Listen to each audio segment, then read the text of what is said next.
Sejam bem-vindos ao podcast. Hoje vamos falar sobre o efeito das mudanças climáticas na agricultura e nutrição. Tenho um convidado que vai falar sobre esta temática. Eu sou Rafael Bata, vestido de uma camisa branca com pintinhas azuis, tenho uma calça preta, sapatos castanhos. E tenho óculos escuros, careca, um pouco com a barriga. Muito bem, o meu convidado é o Abubakar José Danani, que desde já saúde. Seja bem-vindo, Dr. Abubakar. Muito obrigado. Chamo-me Abubakar João Danani. Estou vestido de uma camiseta azul, umas calças castanhas, acho eu também. É a mesma cor das sapatilhas. E trago umas sapatilhas também com umas meias azuis castanha. Aí. Muito bem, o tema de hoje sugere-nos muita conversa. Vamos conversar muito em termos dos efeitos das mudanças climáticas, principalmente na agricultura e também na nutrição. Bom, o que é que nos aparece? Por exemplo, está há 10 anos nesta área da agricultura, veio de Pebane, veio estudar aqui a agricultura e, portanto, tem muita matéria para falar sobre a agricultura. Como que nós podemos melhorar ou algo similar a este na questão das mudanças quando falamos da agricultura?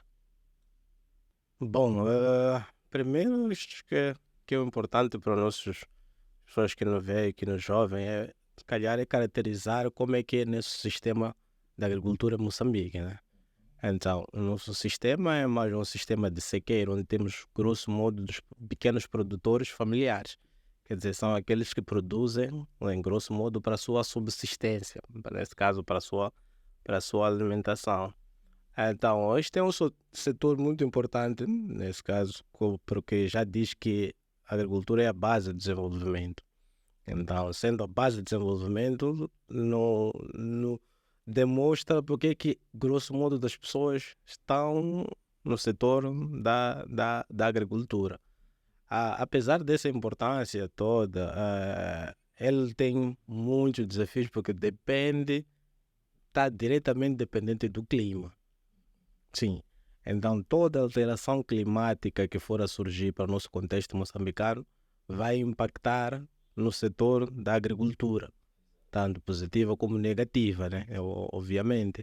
Então, por nosso grosso modo, no nosso caso dos agricultores, estão nas zonas rurais, serem pequenos agricultores com baixo uso de tecnologia, de insumos melhorados, obviamente que este é o grupo que vai sofrer muito mais com a questão das alterações climáticas. Bem, olhando também essa questão das alterações climáticas, mesmo os que usam a maquinaria, não é?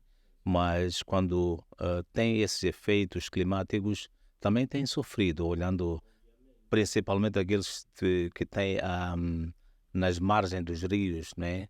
Quando há cheias, também as máquinas ficam afetadas. Exato, porque as máquinas já não conseguem o locomover para um determinado campo, né? Vamos assim dizer, ou por outra razão, porque os campos também ficam todos eles inundados, tem esta questão, pode se dar, então também acaba afetando a todos. Então, quando me refiro aos pequenos agricultores, não que os grandes agricultores não sejam afetados, não, se calhar porque alguns têm algum poder financeiro, conseguem ter uma recuperação mais rápida em relação aos pequenos, né? Olhando principalmente nessa vertente, pessoas com deficiência. Existem muitas pessoas com deficiência que praticam agricultura. Temos até informações em que na Beira, por exemplo, ou seja, em Sofala, em Gorongosa, Buzi Nhamatanda, existem muitas pessoas lá, pessoas com deficiência, que praticam agricultura. E quando acontece as alterações climáticas, essas pessoas são mais atingidas e sofrem, portanto, no caso de serem reassentados para outras zonas, é muito complicado para essas pessoas. Sim, exatamente. É muito complicado porque temos de ver, por exemplo, se temos pessoas que já em condições normais já têm desafios para exercer atividade. Então, quando surge um fenômeno desses, os desafios são acrescidos. Então, por exemplo, se tu vivia numa zona, vamos lá dizer que de risco de inundações, e és reassentado numa zona que dista, vamos supor, a uns 20 ou 30 quilômetros da sua região normal, né? Vamos assim dizer. Então já constitui um desafio. Primeiro começando Principalmente para pessoas com deficiência. principalmente a pessoa com deficiência, para além da questão se calhar da locomoção e os outros conhecimento ah, e os outros fatores sociais que as pessoas com deficiência são excluídas em algum momento, né, nesse processo. E também olhando nessa questão de serem reassentadas em outros locais, principalmente as pessoas quando a água seca naquelas regiões nas quais foram transferidas, voltam, não é, para aquela zona, né, passa a repetição. Mas pode também se usar aqueles locais para a agricultura, nos locais nos quais saíram já tanto onde que houve enchente de água. Pode-se usar aquele local para uma cultura que seja adequada para aquele sítio. Bom, aí vai depender da questão, né? Por exemplo, temos de ver os tipos de solos, como é que se são ainda adequados ou não, porque aí é preciso analisar antes, vamos dizer, se elas foram transferidas, por exemplo, numa zona habitacional, né, onde eles viviam, ou se foram transferidas de uma zona onde eles exerciam a sua atividade. Não, onde viviam, não é? Se onde Exatamente. viviam, aí já é um bocadinho difícil por causa de vários fatores. Mas pode-se dar o caso.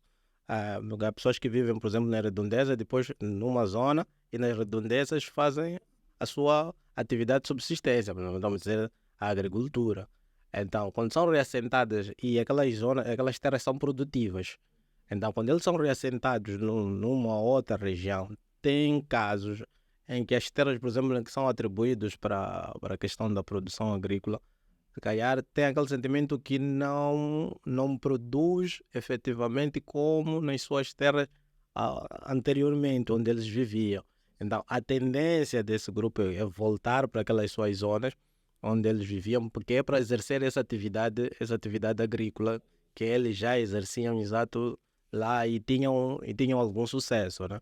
Então, isto até é um bocadinho interessante porque podemos enquadrar também no efeito das questões das mudanças climáticas, porque elas podem nos levar a chegar a um nível em que regiões, se calhar, onde já eram tradicionalmente produtivas para uma certa cultura, poderão deixar de ser produtivas, de ser férteis para uma determinada daquela cultura, por exemplo, que estavam habituados. Sim, então é algo que acontece em regiões. Exatamente. Naquela questão que mencionou no princípio, que as pessoas serem reassentadas noutras zonas, e também mais preocupante para as pessoas com deficiência, né? Porque presenciamos há pouco tempo em Boane, pessoas estavam a viver da agricultura numa zona em que foram transferidas para uma zona já alta, tiveram dificuldades para voltar e para recomeçar naquela zona. São pessoas com deficiência, perderam tudo praticamente. Então as mudanças climáticas também vêm trazer um problema, principalmente para todos, mas agrava-se mais para pessoas com deficiência.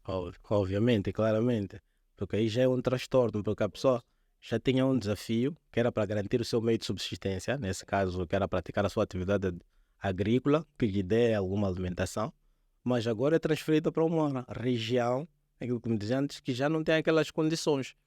Então, aí já torna-se um problema, porque a pessoa já não tem como praticar agricultura.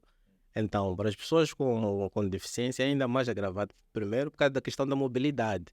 Isto é algo que nós temos de ver. Então, a pessoa está ali, tem a questão da mobilidade, já não tem aquela mesma mobilidade, se calhar o sítio é um bocadinho distante, então leva muito tempo para chegar lá. Então, já lhe afeta e já lhe impacta muito negativamente. E não só também de impactar negativamente, olhando a questão também de perder tudo, né? Aquilo que falámos no início, perder tudo, mesmo aquelas sementes que havia guardado para a época seguinte. Então, quais são, se calhar, as sementes resilientes a essas mudanças climáticas? Bom, em termos de resiliência, vamos dizer que o ideal é que todos os agricultores, todos nós, usássemos sementes certificadas. Temos sementes melhoradas. Melhorada, certificado, o que é que seria? Estamos a dizer que são aquelas sementes que foram produzidas por uma certa empresa ou um certo produtor que segue todo o padrão, vai até o laboratório e ela é testada que a semente é ideal para a produção agrícola. Tem lá todas, reúne todos os requisitos que nós queremos para uma semente. Este seria o ideal. Mas o que acontece para nós aqui em Moçambique é praticamente o contrário. O contrário, vamos assim dizer. Porque, grosso modo, dos nossos agricultores, não compramos semente, porque aquela semente certificada temos que comprar anualmente ou a cada campanha, cada época agrícola. Mas essas sementes certificadas são todas elas ou tem uma espécie que podemos colocar mesmo essa certificação olha para todas as sementes ou nem por isso? Para todas as sementes, para todas as culturas, praticamente temos todas as sementes para as culturas. Temos o milho, temos o amendoim, temos as hortícolas, que é até, se calhar, um dos setores onde mais se compra semente melhorada certificada é nas hortícolas, porque anualmente nós compramos a semente. Mas, como dizia, então, nós acabamos usando o grau da época anterior como semente. E esta semente não nos garante uma produção adequada, Porque perde, porque se ela calhar, perde algumas algumas propriedades. propriedades, Exato. por várias razões, durante o período de conservação ou não. Depois ela é atacada por algumas pragas, algumas doenças, isso temos de contar. Depois ela também não obteceu aquele padrão que é do laboratório, uma semente nova, né, certificada, que tem um bom poder germinativo, que é resistente ou tolerante a pragas, ou por aí em diante. Então, nós os agricultores, quando usamos isso, já estamos em situação de sermos afetados negativamente.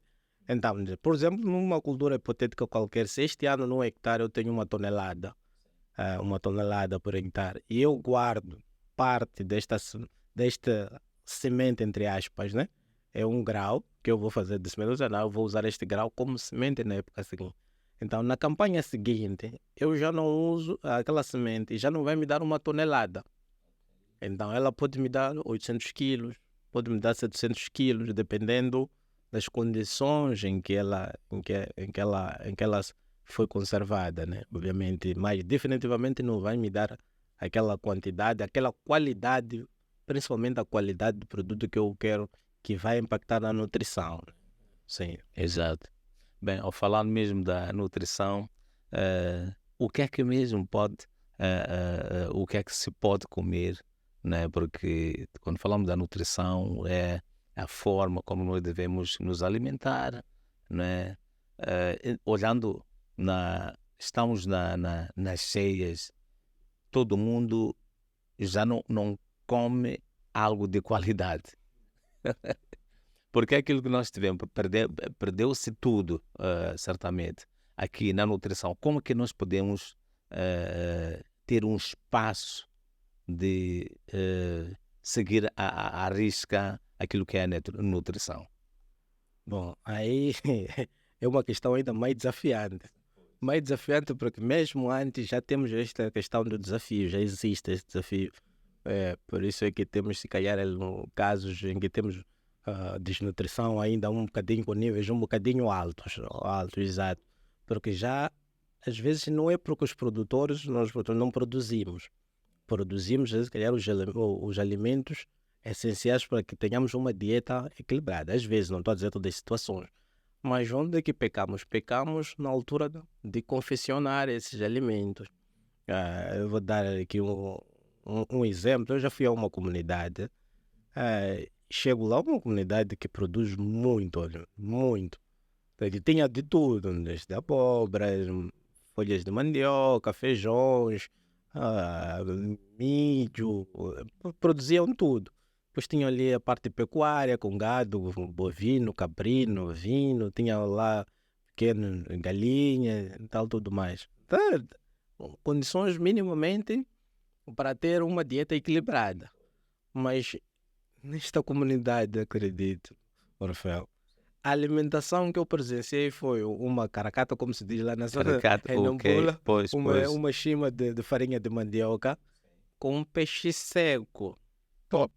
Sim, então, não tem lá nem molho, não tem nada. Então, aí estamos a dizer que antes do evento, quando já tínhamos estes casos, mas são regiões super produtivas. Então, aqui também tem a questão da, se calhar, a consciencialização das pessoas sobre formas de confeccionar os alimentos, que tipo de alimentos é que pode-se ver, que é para também diminuir esses casos de desnutrição, manter as pessoas. Sim, porque o debate, por exemplo, em outros países é sobre a qualidade do alimento. Do alimento, sim, ok. sim. Mas cá, quando nós falamos da questão da de qualidade do alimento, é algo que, quer dizer, quando chegamos lá nas comunidades, lá nas zonas de conta, não se olha muito nesta qualidade. Obviamente, pelo exemplo que eu acabei de dar, Exatamente, nós se olhamos. não se olha neste, por várias razões, se calhar as pessoas têm as regiões não são, vamos lá dizer, não são homogêneas, não têm as mesmas características, né? Então, os seus habitantes também têm as suas preferências, vamos lá assim dizer, porque nasceu, cresceu a viver, a encontrar um certo tipo de modo de vida, ele também acaba adotando aquele estilo de vida que ele vivia. Então, nesse debate, se calhar, aí ainda tem que se fazer muito trabalho nesta questão da nutrição. Ensinar as populações o que é que deve comer, exatamente, para melhorar a sua saúde. Só que o nosso tema aqui está mais ligado também ao efeito das mudanças climáticas. Sugere ou falamos exatamente daquilo que tem acontecido, da questão da erosão, não é? Quando falamos de erosão, falamos também naquelas comunidades em que a agricultura é a base, né? Não é? Então, quando há erosão, como que nós podemos tratar essa erosão para não prejudicar a nossa agricultura? Bom, aqui temos de usar se calhar algumas técnicas agrícolas, né? Há alguns programas que eu vejo isso, mas, por exemplo, temos de ver que as nossas comunidades, se elas adoptam ou não, mas agora se calhar nós estamos num dilema entre a massificação do uso de novas tecnologias, por exemplo, do trator, e se olharmos mais para uma agricultura de conservação, aí já temos que ir para uma agricultura de Imagine, conservação. por exemplo, uma zona em que nem tem o trator, por exemplo, não tem uma forma que pode ajudar que isso não aconteça, por exemplo. Sim, aí então nós temos de talvez olhar por duas vertentes de uma forma muito rápida agora. A primeira seria fazermos até três. Primeiro seria vermos dentro dos agricultores, nossos agricultores, se conseguem fazer um plano de rotação. Quando digo plano de rotação, é dizer, nesta área, por exemplo, se eu, nestes 2 anos, eu coloquei o milho treina os solos, nesse caso, depois apareceram aí, ou as chuvas também estão a criar problema de erosão, ou estão a criar problema de infertilidade do solo. Então, se calhar, na próxima época, eu tenho que procurar uma cultura que me recupera a nutrição do solo. Então, por exemplo, eu posso pôr lá leguminosas. Isto é uma técnica de rodar. No mesmo sentido, ok, então ponho leguminosas, por exemplo, se a terra for para tal, né, uma região, ponho lá, por exemplo, um amendoim, por exemplo, ele vai me recuperar alguns nutrientes do solo. Então, daquilo que o milho treinou, o amendoim vai me devolver, porque o amendoim tem esta capacidade, esta é uma delas. A outra podíamos usar, se calhar, seria não revirarmos muito aquilo que é o nosso solo. Então, nós chamamos de um reviramento mínimo, né? Mexemos a terra, mas não mexemos tanto assim. Então, deixamos lá alguns restolhos, né? Então, viemos, pusemos a semente por cima. Se tem ali uma faixa com alguma cobertura, uma vegetação morta nesse caso, então nós pusemos lá a semente que é para proteger o nosso solo e protegemos também a umidade, neste caso do solo. Então aí já estamos a responder positivamente para o fenômeno da questão da erosão e um bocadinho das mudanças climáticas. Exato. Sim, exato. E há casos, por exemplo, as comunidades que fazem as queimadas, né? Depois cultiva-se ali, depois junta-se o capim, queimam, não é? Aquele capim. Aquilo não é, quer dizer, não é bom para o solo, isso danifica o solo. Dependendo. A Depende. queimada pode ser controlada Pois, até um pois. certo nível. Não, podemos refiro quando controlar. já Quando é queima-se. descontroladamente, Sim. sim. Se calhar aí sim. Isso já Mas também é isso nocivo já- para já- mudanças climáticas. Sim, exato, porque já deixamos também o solo todo dele descoberto, principalmente para áreas que nós nem vamos usar. É o que acontece. Vamos a uma comunidade, só queimamos. Encontramos estão ser queimadas extensas áreas de terra, mas não é porque vão ser usadas aquelas extensas áreas de terra. Só porque pronto, alguém queria um meio hectare e acaba queimando 20 ou Queimando, 50. pois. Sim. Isto afeta diretamente, nos afeta nas mudanças climáticas, obviamente. Muito bem, é uma conversa ainda mais descontraída e estamos a aprender muito, não é? Com o nosso doutor Abubakar Danane, como o termo aqui na Zona Sul, Danane como, não é? E vem a calhar mesmo está na área da agricultura e é para nós comermos. Exatamente. Bom, falamos aqui já da erosão e também quando há muito o vento, né? Porque nós sabemos que as mudanças climáticas vêm com tudo. Como dissemos, vem para ficar, mas queremos que haja queremos continuar a fazer agricultura. Temos, como nós dissemos, na zona centro, não é? Pessoas com deficiência fazem agricultura. Essa experiência que acabou de mencionar aqui, não é? Quando há erosão, tenho certeza que se calhar eles não conhecem esse segredo. Como chegar essa informação àquelas zonas recônditas onde há pessoas com deficiência que estão a fazer agricultura? Bom, isto é um desafio. É um desafio porque a informação é o conhecimento, né? A pessoa tem a informação, adquire um conhecimento. E aí, se calhar, eu desafio a várias instituições, né? Que é para tal, as instituições que lidam com a investigação, as faculdades, as universidades que estão ligadas na área. Temos também, acho que, vários projetos no setor da agricultura, que lidam com este, que querem aumentar a capacidade produtiva dos agricultores, o melhoramento de técnicas. Então, se calhar o Ministério da Agricultura que tem lá os seus extensionistas que trabalham diretamente com os agricultores, que são os primeiros. Então, estes todos atores, se calhar devem estar virados, em algum momento devem ter um programa virados para ajudar a essas comunidades, principalmente as pessoas que têm deficiência, né, que sofrem de alguma deficiência, porque elas já têm uma desvantagem que é na aquisição deste conhecimento, né? Pois já está numa zona rural em que é vulnerável a essas alterações climáticas.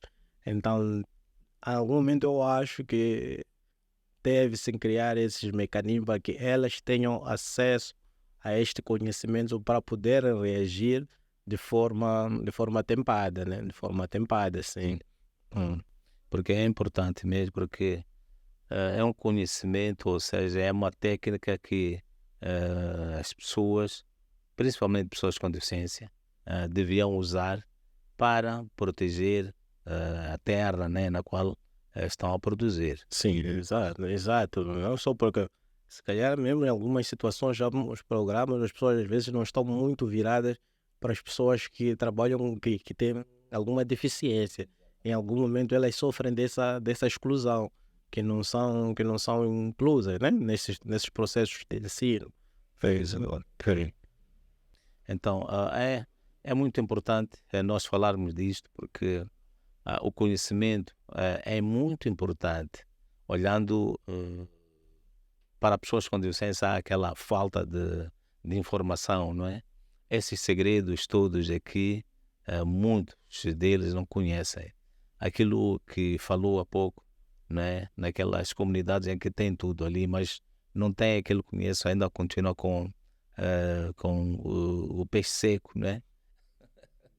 Mas é aquela coisa, nós gostamos de comer peixe seco, sim, mas tem que saber melhorar a questão da nutrição. Por isso o conhecimento seria muito importante para que essas pessoas também possam serem saudáveis, não é? Porque quando falamos de agricultura e nutrição, é para melhorar a nossa saúde. Exato. Aí falamos de peixe seco, podemos falar de outros, né? Por exemplo, há zonas, há regiões em que produz-se muito tomate, por exemplo, no hortícola, na época de tomate. Mas depois aquele tomate estraga-se. Então, também podem ser ensinadas algumas técnicas de conservação. Então, em vez de perderes o tomate todo naquela época, se calhar podemos ver algumas técnicas de conservação, ou para que aquele mesmo produto seja usado numa outra época. Como é que seria mais ou menos isso aqui? Dependendo, por exemplo, da cenoura, podemos usar o caso da secagem, né? Por exemplo, vou dizer cenoura ou os outros. Existem outros um bocadinho mais exigentes, que é a questão dos pickles, mas aí também já são várias formas de conservação que existem, né? Sim, que podemos conservar aqueles nossos produtos e usar numa época. Mas, por exemplo, aí tínhamos de ver também, nesta região, temos como é que é a acessibilidade desses produtos que nós queremos usar para a conservação. Se a comunidade não tem, então podemos usar uma das técnicas mais simples, que é a questão, por exemplo, da secagem. Então, em alguns projetos, já havia algumas comunidades, tu chegaste numa comunidade, vi que, por exemplo, ela produz cenoura, mas produz muita cenoura, produziu, mas não conseguiu vender tudo. Então, para não perder tudo, em algum momento eles acabam processando um bocadinho a cenoura, deixam fazer um processo de secagem, depois organizam em frascos e vão usando assim quando eles acharem que necessitam, né? Por algum tempo, sim. O tomate também tem o mesmo processo. O tomate pode ser usado em uns outros processos, existem muitos processos. Então, dependendo daquilo que é o objetivo que nós pretendemos, né? Sim, então, cada situação, como eu sempre digo, cada comunidade é uma comunidade. Dependendo dos meios locais que lá existem, se queremos com meios locais ou não. Sim. Isso é muito importante porque muitas comunidades produzem, aliás, produzem muito tomate e depois aquilo perde porque não tem condições para escoar ou tirar aquela produção para ser vendida. Então, acaba perdendo tudo aquilo que produziu. Então, tendo este segredo, pode ajudar para aproveitar e pode também vender. Exatamente, pode. Sim, ele já, para além de usar para si e a sua família, quer dizer, querendo, por que não? Vender para outros da comunidade que queiram, que não tenham, que ressentem-se daquele produto. Sim, porque nem sempre temos disponível. Quem sabe pessoas com deficiência que estão a acompanhar o nosso podcast vão usar essa técnica para não perder muitas culturas, né? Obviamente, como dizer, cada cultura, cada caso é um caso e temos de ver para cada situação, obviamente, temos para cada situação. Últimas considerações. Bom, em termos de últimas considerações, dizer que as pessoas que nos veem, que nos ouvem, que as mudanças climáticas vieram para ficar. E a agricultura provavelmente poderá ser para nós em Moçambique, vai ser um dos setores que mais pode sofrer com as alterações climáticas. para além da localização, a pobreza também conta bastante nisso. Então, temos que começar a pensar de uma forma de como é que nós nos adaptamos a estas mudanças climáticas que vieram para ficar. Então, nesse sentido, eu se calhar faço um apelo às instituições que lidam com a investigação na área da agricultura, as universidades e nacionais e tudo mais, que é para poderem produzir estudos, né? E que para que possam disseminar também esse estudo, não só produzir, disseminar esse estudo para essas comunidades, para ver como é que essas comunidades podem se fortificar. Porque, acima de tudo, a agricultura impacta diretamente na economia moçambicana. Então, temos de ver isso. Essa agricultura contribui por volta de 20 a 25% para o PIB. Se tivermos uma produção fraca, quer dizer que a economia também é recente. Sim, exato. Então é um desafio para todos. Vermos como é que, de fato, pode, as alterações climáticas vão impactar na agricultura, principalmente para cada cultura. É preciso vermos as culturas, como é que é, porque vamos ter novos fenômenos, por exemplo, regiões onde, né, não há uma determinada praga, poderemos começar a ter novas pragas naquelas regiões por causa dessas alterações climáticas. Regiões onde se produzia uma cultura poderão deixar de produzir aquela cultura. As chuvas vão ficar cada vez, se calhar, mais escassas. O tempo de chuva, o tempo chuvoso vai ser mais reduzido. Podemos ter invernos cada vez mais quentes, né? Não mais frio ou mais frios. Então é um desafio para todos os atores. Bom, Muito bem, é um grande desafio e ficou a informação. Muito obrigado por ter estado conosco aqui neste programa. Muito bem, hoje falamos sobre o efeito das mudanças climáticas na agricultura e nutrição. Estivemos aqui com o Dr. Abubakar João Danan, que conversou comigo, Rafael Bad. Até o próximo podcast.